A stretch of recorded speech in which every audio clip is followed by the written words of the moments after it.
What's going on, YouTube? Welcome back to another episode of the Extraordinary Men Podcast. I am Midas. Make sure you put a king in front of that. Let's go. And we're getting closer to election day, so I think it's really, a good time to really start taking a deep dive into all of these policies that both parties have presented to us. I want to start with the tax plan. I have a video here by Sherman. He's a certified CPA, and he does a really great job explaining and breaking down what each party is presenting to us as far as taxes. So without further ado, man, let's go ahead and get into it, man. Enough of this talking. Which tax plan do you believe will be better for you? Donald Trump's or Kamala Harris?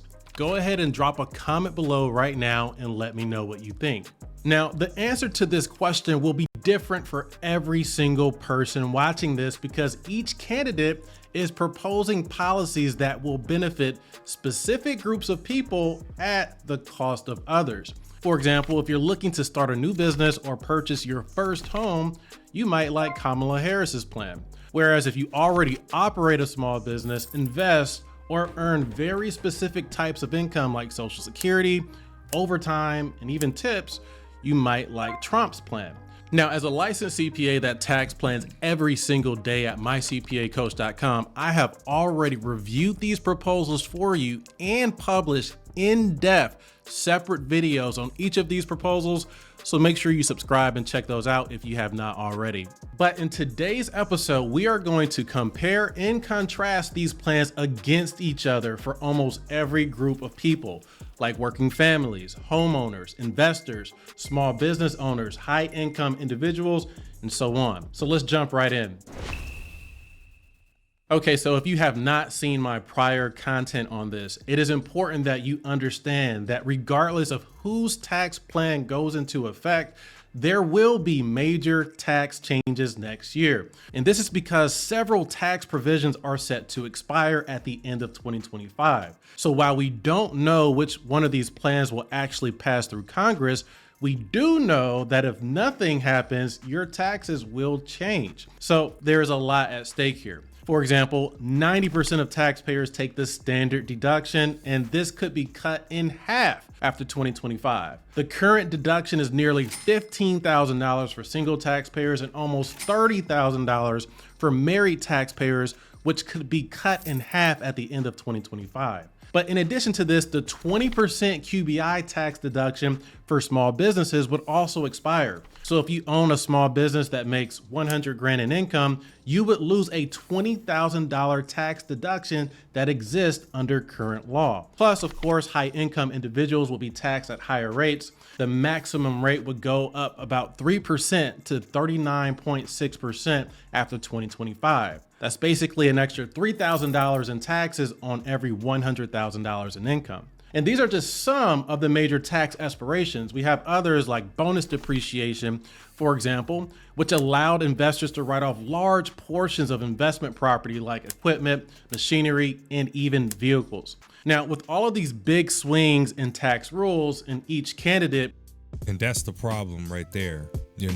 Everybody that's brand new, fresh, starting out, like only those individuals get the benefits and tax breaks. What about all of the pre-existing businesses that already have hired people, helping the economy grow, helping the economy sustain? Where do they fit in this equation? Let's keep going. Income or wealthy. According to PayScale, the average small business owner earns $73,000 per year in income, and those small business owners would not benefit at all from this tax deduction. Now, on the other hand, under Donald Trump's tax plan, current small business owners would benefit from the 20% QBI tax deduction being extended, granting them a 20% write-off, bonus depreciation, which again allows them to write off up to 100% of assets they buy, like vehicles and equipment, and the work opportunity tax credit. This grants small business owners a tax credit for hiring certain types of people, like people with disabilities, veterans, ex-felons, and other disadvantaged individuals. Now, there does not appear to be any mention of these tax proposals in Kamala Harris's plan, which is big because these tax deductions and credits are currently helping active small business owners right now stay afloat. With that being said, if you currently own a business, then I would say you would probably benefit more from Trump's tax plan. Now, of course, everyone does not own a business and not everyone wants to own one. So let's go ahead and talk about a few other groups of people, like workers who earn tip income or work overtime or receive Social Security income even. So let's start. I get that whole thing that, not everybody wants to, be an entrepreneur. Not everybody wants to be a business owner. Not everybody wants to go out there and do their own thing. They rather just go to work. They got a set schedule. They know when they got to go to work. They know when they get to come home. And all of that is fantastic. But you really don't really receive true benefit unless you become a business owner. So just want to put that out there. You receive greater benefit, being a business owner, running a business, whether it just be a eBay store, Amazon store, whatever, just do something, Start with tip income, which is where both candidates actually seem to agree. So both Donald Trump and Kamala Harris support eliminating tip income from taxes, which will help restaurant and hospitality workers significantly.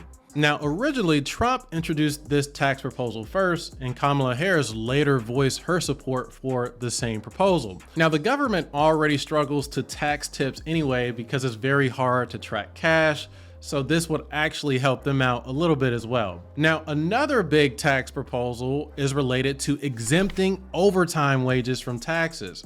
Now, under Donald Trump's tax plan, overtime wages would not be subject to income tax, which would be huge for the millions of taxpayers who work long hours and earn overtime, such as nurses, construction workers, factory workers, and so on. However, under Kamala Harris's tax plan, there does not appear to be any mention of exempting overtime wages from taxation. Therefore, I think it's safe to say that people who work a lot of overtime would likely pay less taxes under Trump's tax plan. But what about people who don't work, like retirees, for example? Let's talk about Social Security for a second here. So under current law, most people pay into Social Security over the course of their working life, whether it be tax deductions from your W-2 paycheck, or from paying self-employment tax if you own a business. Now, these taxes fund Social Security, which provides income to retirees later in life. However, under current law, up to 50 to 85% of your Social Security income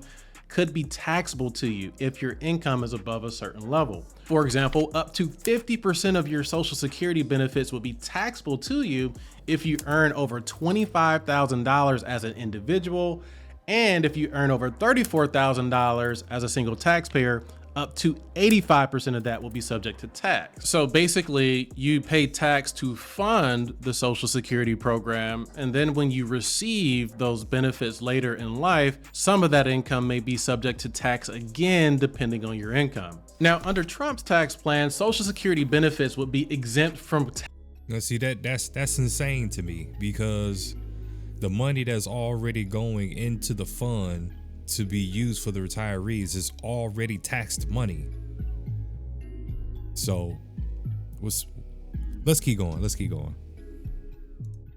Taxes completely, which would largely benefit those retirees who rely on this type of income. In contrast, under Kamala Harris's tax plan, there does not appear to be any plan to change how this will be taxed. But she does have plans to do other things, like creating an incentive for first-time home buyers that would be attractive for many people looking to purchase their first home. She is proposing to provide up to $25,000 as a tax credit for first-time home buyers. Now, the details on this do appear to be pretty vague right now, but from what I understand, if you have not owned a home in the last 3 years, you may qualify for this tax credit under this tax plan. On her website, it states that this plan would apply, quote, more generous support for first-generation homeowners, which implies that migrants would qualify for more support than others under this proposal. And based on the limited details I can see, I assume that first-generation home buyers would qualify for up to $25,000 as a tax credit, while others may qualify for up to $10,000 in support. Now, in contrast, Donald Trump does not have any plans that are specifically tailored to down payment assistance for first-time home buyers. Instead, Trump's tax proposal has primarily benefited real estate investors. For example, they can currently take the 20% QBI deduction, they can take bonus depreciation to write off up to 100% of certain types of property, as well as preserving the like-kind exchange, which essentially allows investors to swap one property for another without paying taxes. But again, remember, some of these provisions are set to expire, and under Trump's new plan, they will be extended. So while Kamala Harris's plan will primarily benefit first-time home buyers, Trump's tax plan will benefit current real estate investors or those who are looking to get into real estate, such as buying an investment property. Okay, so outside of buying a home, and that's what I'm saying. It's like you get more benefits. Like the way that it's set up currently right now, benefits are for you to be a business owner, investor. And that's just the way it was built from the beginning. It's designed and built for business, to take care of the businesses. So it's just something to think about. there are even more tax proposals that apply to people inside your home, like your children, for example. So under current law, the child tax credit is $2,000 per child for qualifying taxpayers. And under Kamala Harris's plan, this would increase significantly. She would increase this credit to $6,000 per child under 1 year of age, $3,600 per child under the age of 6, and $3,000 per child for older children.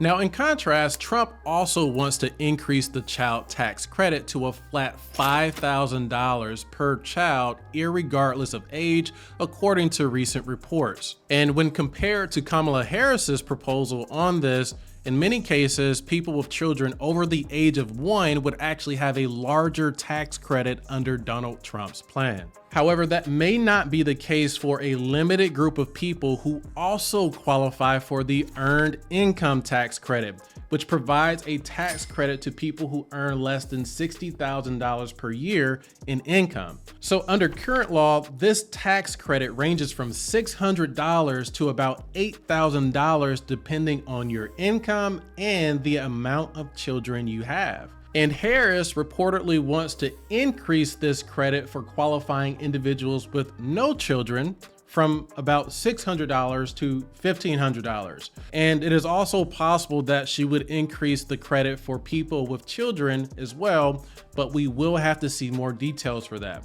Whereas in contrast, there does not appear to be a proposal from Trump in regards to the Earned Income Tax Credit. With that said, let's go ahead and switch gears and talk about each candidate's proposals related to investments. Now, there has been a lot of talk around new capital gains taxes, which could affect almost every American with assets such as your car, your house, your stock portfolio, your business, and other types of property. Now, if you don't know, a capital gain is when you sell an asset for more than what you paid for it. The difference or gain is usually what you pay tax on. And under current tax law, long-term capital gains are subject to taxes ranging from 0 to 20% depending on your income. Now, under Kamala Harris's tax plan, the maximum tax rate would increase to 28% for taxpayers earning more than $1 million per year in income. For context, that's an additional $80,000 in taxes for someone with a $1 million gain. Now, of course, this would impact high income earners, but also keep in mind that not everyone with a large capital gain is earning a lot of income. Someone selling their small business, for example, that they worked their entire life to build, to retire one day could end up paying this tax when they sell their business despite never earning high income. Similar situations may apply for taxpayers with real estate holdings that they've held for a long time or other assets. Now, in contrast, Donald Trump does not appear to have any plans to increase the long-term capital gains tax. Instead, there has been talk of his support for lowering the long-term capital gains rate to 15% instead of 20% to encourage more investment. Therefore, someone who wants to pay less capital gains tax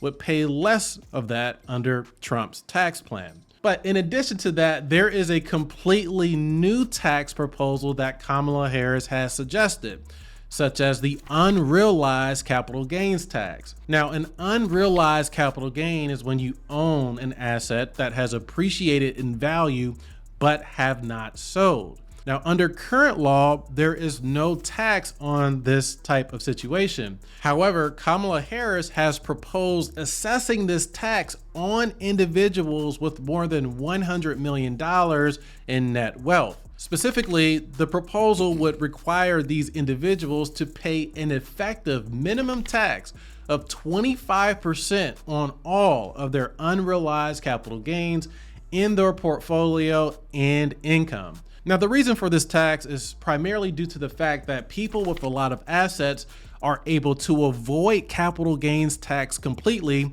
by never selling their assets. Instead, they just borrow money against their portfolios and never pay tax as a result. And because these people typically have very large portfolios, they can essentially do this forever without ever paying taxes. So this proposal addresses that and would raise more revenue for the government at the end of the day. However, introducing this new type of tax raises the question of how it will change over time. We've seen the maximum tax rate in the US go as low as 7% and as high as 94%, depending on who is in office. So while this proposal is originally intended for the ultra wealthy, it is possible that it could change over time. Okay, so I'm curious.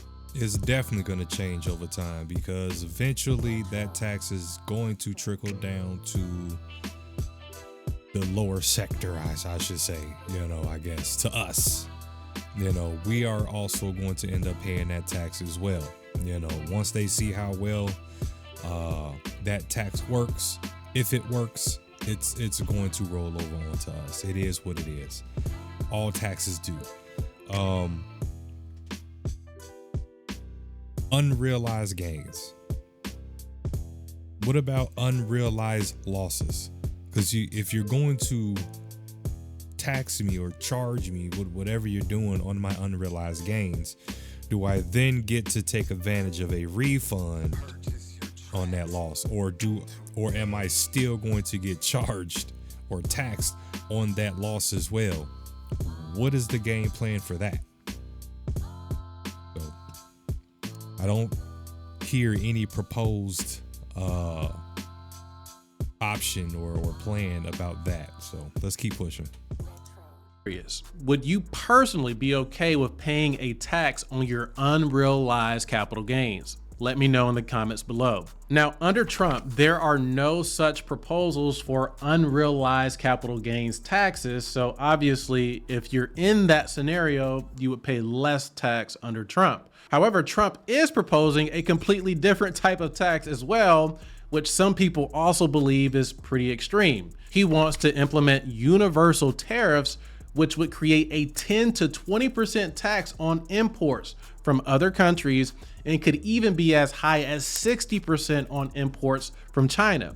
Now, if you don't know what a tariff is, it is basically a tax that applies to goods purchased from other countries. And Trump basically wants to encourage people to buy American products and build American products or those products in the US, basically. And by implementing this universal tariff on imported goods, it would likely discourage people from buying and building products outside of the country. Now, skeptics of this plan argue that it would raise inflation and cause a wide range of other issues as well. But ultimately, with all of the tax cuts that Trump is proposing here, he has to find ways to pay for them, And this appears to be his campaign's way of doing that. Whereas in contrast, Kamala Harris is proposing to tax corporations and high income individuals more, which leads us to the next point here actually. So let's talk about corporate and individual income tax rate.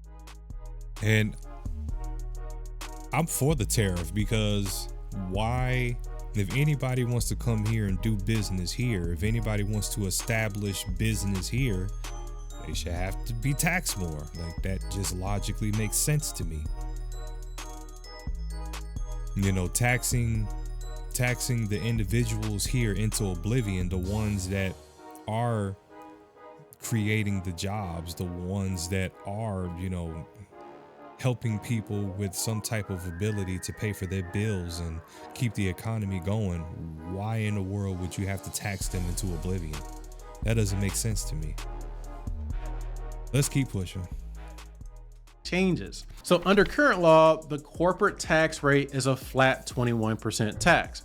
And Trump actually wants to decrease this tax to 15% for corporations who produce their products in the US, common theme there, whereas other corporations' taxes would be reduced to 20%. Now, on the other hand, Kamala Harris wants to increase the corporate tax rate to 28%. Which means that our corporations would have higher taxes as a result of Kamala Harris's tax plan, which again raises tax revenue and affords her the ability to offer the other tax cuts we mentioned earlier. Now, the bottom line is that corporations would obviously pay less taxes under Trump, where his goal is to cut additional spending, cut taxes, and raise taxes from imports. But we also have to address the individual tax rates, which are changing as well. Currently, the maximum individual rate federally is 37%, but remember, this expires at the end of 2025. Now, under Trump's plan, he will seek to extend the 37% tax rate or make it permanent, whereas Harris will likely allow the tax to increase back to 39.6%. Therefore, high-income individuals can expect their taxes to increase as a result under Harris's tax plan, whereas they would pay less taxes under Trump. Now, with all of that being said, the major question is whose tax plan is better for you? Specifically, when you file your next tax return, will you have more money in your pockets or less? For people with very specific use cases, like individuals with newborn children, people looking to purchase their first home, or do not pay a high amount of taxes already, you may decide that Kamala Harris's tax plan is for you. But for people with existing small businesses who already own homes, have investments, or earn income that does not qualify for Kamala Harris's tax credits, they may feel better served under Trump's tax plan. Now, of course, there is far more to consider with each proposal here, like its impact on the economy, the deficit, and a lot more political jargon that I care to get into on this channel. But what I can say is that as a licensed CPA that works with taxpayers every day, I have never had a client tell me that they wanted to pay more money in taxes. My clients literally hire me to understand these rules to help them pay less taxes. So hopefully this video helps you understand where opportunities may lie for you. But if you need a comprehensive tax plan to reduce your next tax bill, we probably gonna stop it right there, but just think about what he said right there at that buzzer right there. He hit it right at the buzzer. Who in the world is looking to pay more taxes? Why? Who wakes up in the morning and go, okay, what can I do to pay more in taxes? Who does that? Honestly, I feel like taxes should be illegal, period. And we need to come up with other means and other opportunities for individuals to be able to support themselves and pay for the things that they need to pay for. But someone that's working to collect their own check for the benefit of them, to support them and their family, that's their money. Everybody needs to work for their own money, even in old age. So, I mean, I get it, things happen, life happens, certain circumstances not able to. Totally get that. Those are totally different situations for sure. But yeah, you guys got some homework to do. Thoroughly take a look at these candidates' plans. Really read them over.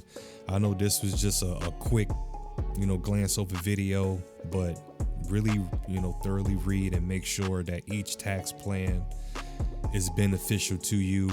I don't know anybody that wants, more money snatched out of their pocket. I believe a highly intelligent person would want money put into their pocket and the money to stay in their pocket. So with that being said, man, I'm going to catch y'all on the next one. I am Midas. Make sure you put a king in front of that. This is the Extraordinary Men Podcast. Peace.